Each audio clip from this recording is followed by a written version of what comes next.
Olá pessoal, meu nome é Ezequiel e mais uma vez nós estamos aqui com o Papo de Casal. E hoje eu vou fazer pergunta para ela.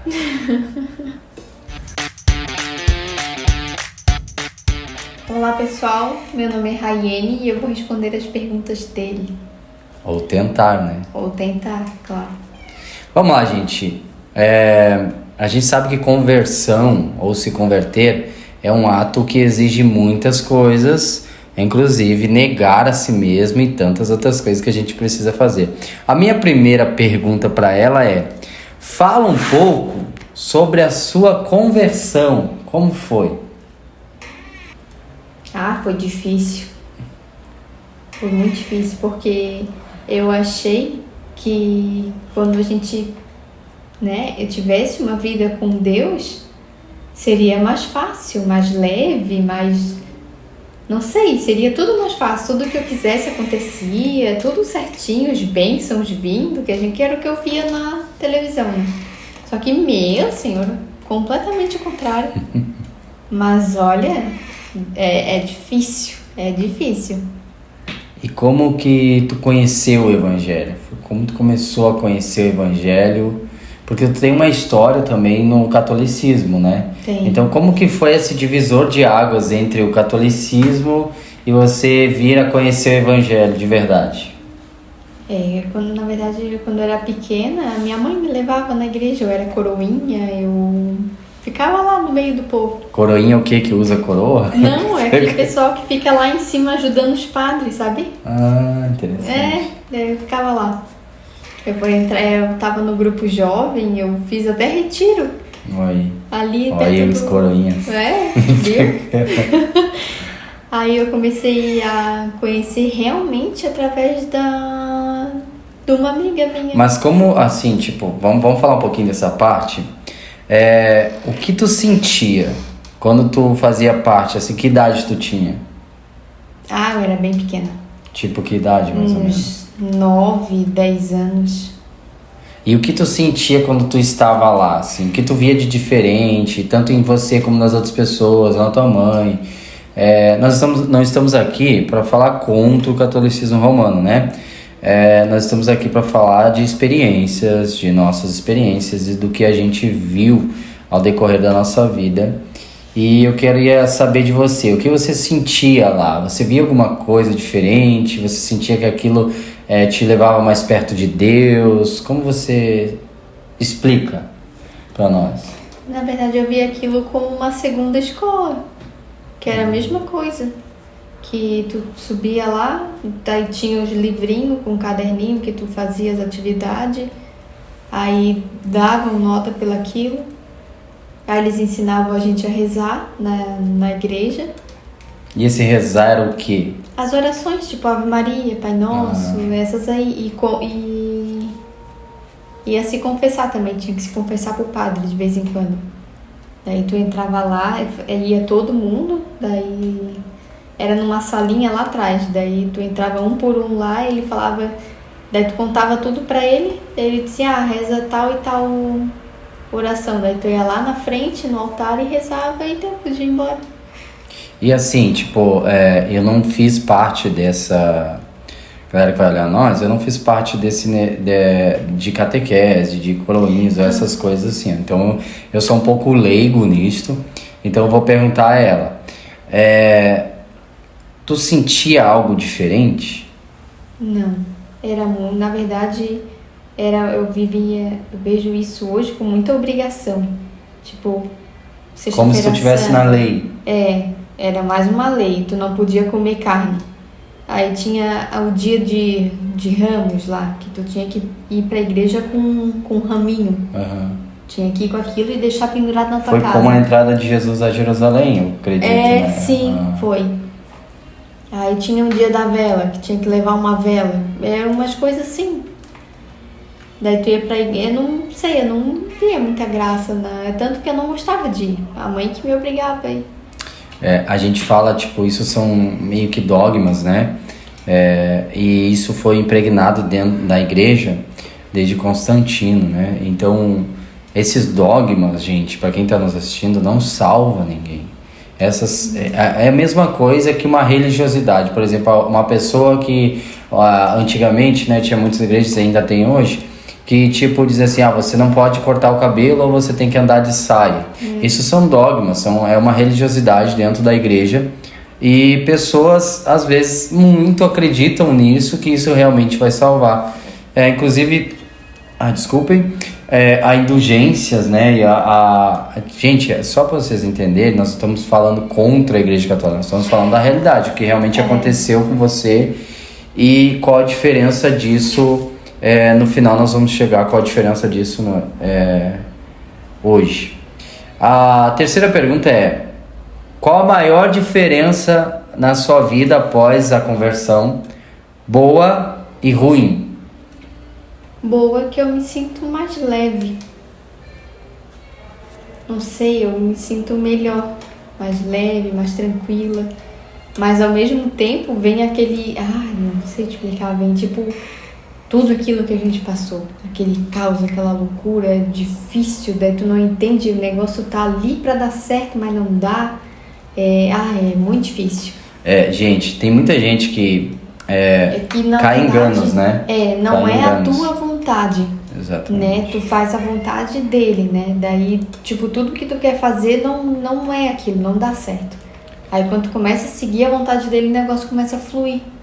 Eu acredito que uma das piores partes da conversão, uma das coisas mais difíceis da conversão, com certeza, é não fazer a nossa própria vontade. E no começo é difícil, tu não entende.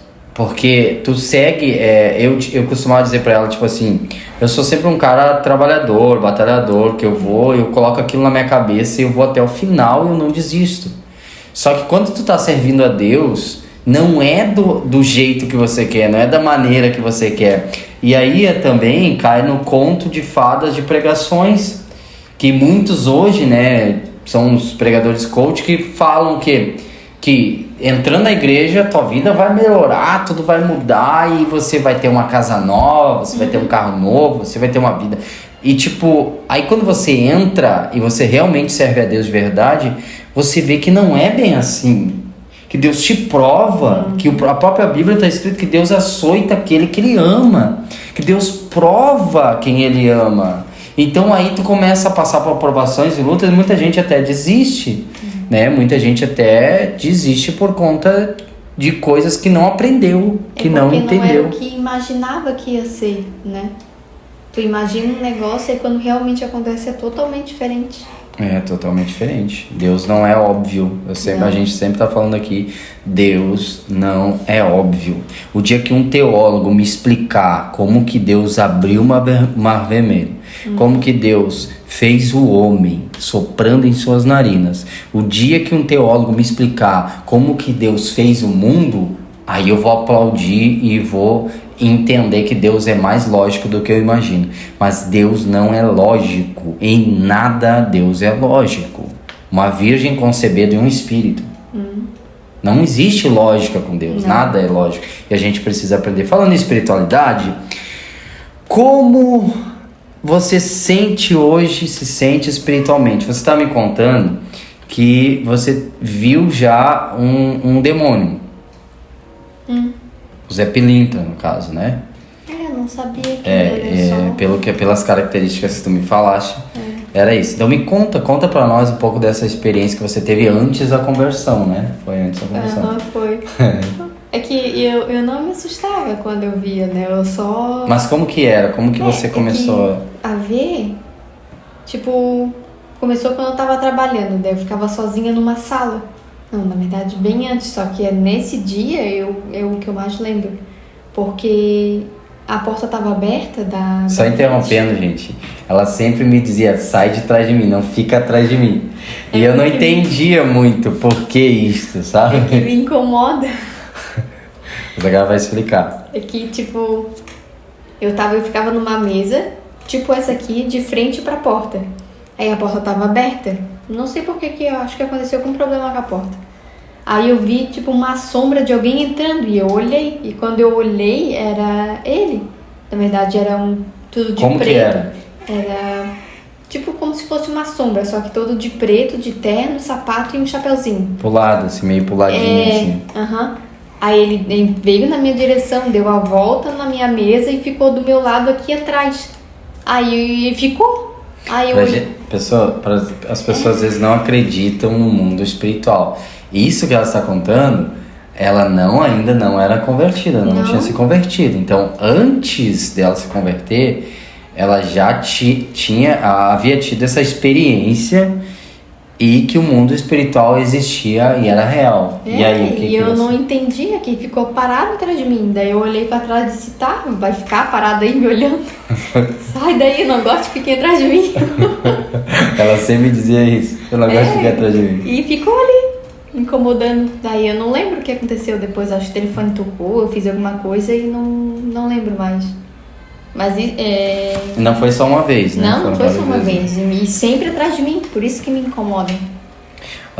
Eu também, eu costumo dizer que houve um tempo que eu fiquei fora, desviado dos caminhos do Senhor.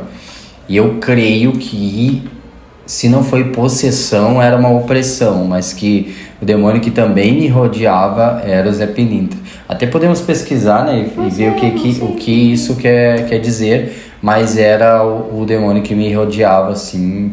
Eu sei que ele tem a ver com a conquista, com algumas coisas assim, né, mas alguém, se puder, comenta aí mais aprofundado o que ele pode oferecer, né, de bom para as pessoas, enfim. Vamos lá. Como é hoje para você ter um relacionamento com Deus?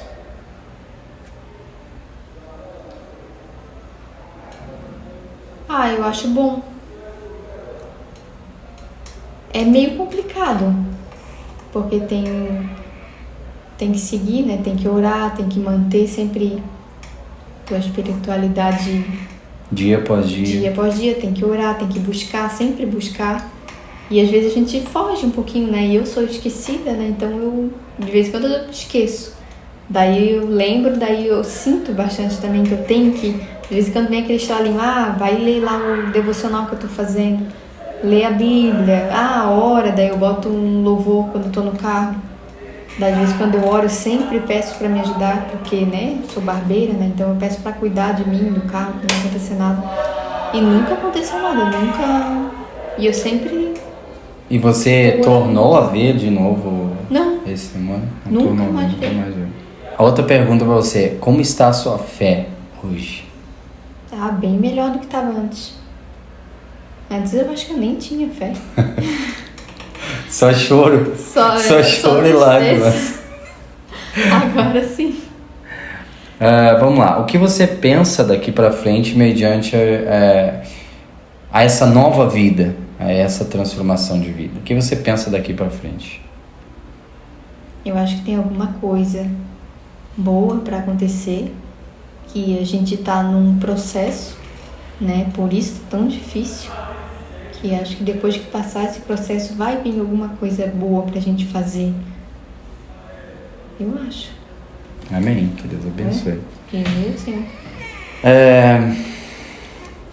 E com a sua família? Mudou alguma coisa? Mudou. Vamos lá. Bastante. Que Mudou. Ninguém mais quer falar comigo. A minha irmã mal fala comigo. A minha mãe, esse dia eu levei um livro pra ela. Nem lembro qual livro que é. É o Michel Simplício, né? Foi um outro. Eu levei um Simplificando Deus, eu acho que eu levei. Mas o que nós estamos devocional que nós estamos fazendo propaganda desse cara aqui, ó. Muito Ele bom. É muito top. É Priorize Deus, tá? É muito bom. É um devocional. Né? E que Deus abençoe a vida dele. Sim. Espero que um dia ele veja esse vídeo e colabore conosco. Então esse devocional que a gente está fazendo. Mas continua aí. Eu fui entregar um livro pra ela olhar, que ela gosta de ler. Ela olhou pra mim e falou, é uma Bíblia? Então eu olhei pra ela, não, é um livro. Gente, a gente tem essa ideia, não, com Jesus tudo vai melhorar, e na realidade melhora. Só que você vai para uma outra vida, literalmente você está dentro do mundo e não está no mundo. Sim. E o próprio Jesus diz que coloca divisão entre pai e filho, mãe e filha, enfim. Então há sim uma divisão, porque quem serve a Deus de verdade acaba dividindo. Depois eles são atraídos Teve muita coisa que a gente não contou para eles, né? Não contamos até hoje, porque creio que eles iriam se assustar muito. Então, coisas que nós passamos, enfermidades, problemas, e nós nos mantivemos ali em oração e buscando a Deus continuamente. A busca a Deus é diária, gente, é todos os dias, tá? Não concluindo, mas sobre um assunto que deixamos lá para trás, sobre o que você viveu e pensa hoje sobre a Igreja Católica. Claro, não querendo destruir a fé de ninguém, né? Quem vai na igreja, mas eu não acredito que seja uma igreja que, sei lá, que vai te trazer alguma coisa boa, tipo salvação, ou sei lá, que te ensine alguma coisa sobre o evangelho. Eu não aprendi nada esse tempo que eu fiquei lá. Eles simplesmente pegam, lê um pedaço, falam umas coisas que tu não entende, tu senta, levanta e é isso, vai pra casa. Muito diferente de onde a gente está agora. Que agora sim, é totalmente diferente. Então, só para deixar ciente, a gente não está falando mal da Igreja Católica, mas a gente está falando da nossa experiência, o que a gente vive hoje, a diferença. Minha experiência, né? A diferença de simplesmente fazer algo ritual, algo orgânico ali, natural. Que não é algo que te enche, assim, que te muda, né? Que faz você transformar de vida. Como se fosse uma leitura ali e deu isso. Eu vejo como algo assim, você vai, curte a sua vida durante a semana, faz tudo errado, anda da maneira que quiser, e aí depois você vai ali e reza um Pai Nosso, uma Ave Maria e se confessa pro padre, e é isso. É isso. Vai e aí depois você segue de novo, tá tudo certo. Na outra semana faz tudo errado de novo, vai pro carnaval, depois segue ali. E não é isso que Jesus nos ensina, né? Nem precisa seguir só a Bíblia pra gente entender isso, é só ser espiritual para você perceber que precisa ter uma caminhada com Deus e ter uma vida com Deus todos os dias. O que você diria hoje, para concluir, pro pessoal de casa que está nos ouvindo aí e que vai ver esse vídeo? Eu diria que o pessoal buscar ter a intimidade deles com Deus, ter a experiência deles, para ver como é diferente. Então, pessoal, a gente vai concluir por aqui hoje. Espero que vocês tenham gostado desse papo aí. A gente fala, né? Não muito, mas a gente está sendo mais objetivo para que vocês venham ter clareza das nossas experiências. Mas o melhor de tudo isso é que vocês tenham as suas próprias experiências, né? Como a Bíblia diz, o véu se rasgou e se rompeu, e você não precisa ir até Maria ou a um Zé Pilintra para se achegar a Deus. Você pode ir até a Deus. E se você crê nisso, você pode ter esse acesso direto ao Pai. Você pode dobrar seu joelho e orar. Você pode orar no seu carro, na sua casa, na rua, onde você quiser, e você pode se achegar a Deus. E Ele vai se achegar a você. Eu creio que Deus tem algo incrível preparado para você, mas você precisa se achegar a Ele, que Ele está de braços abertos para receber você.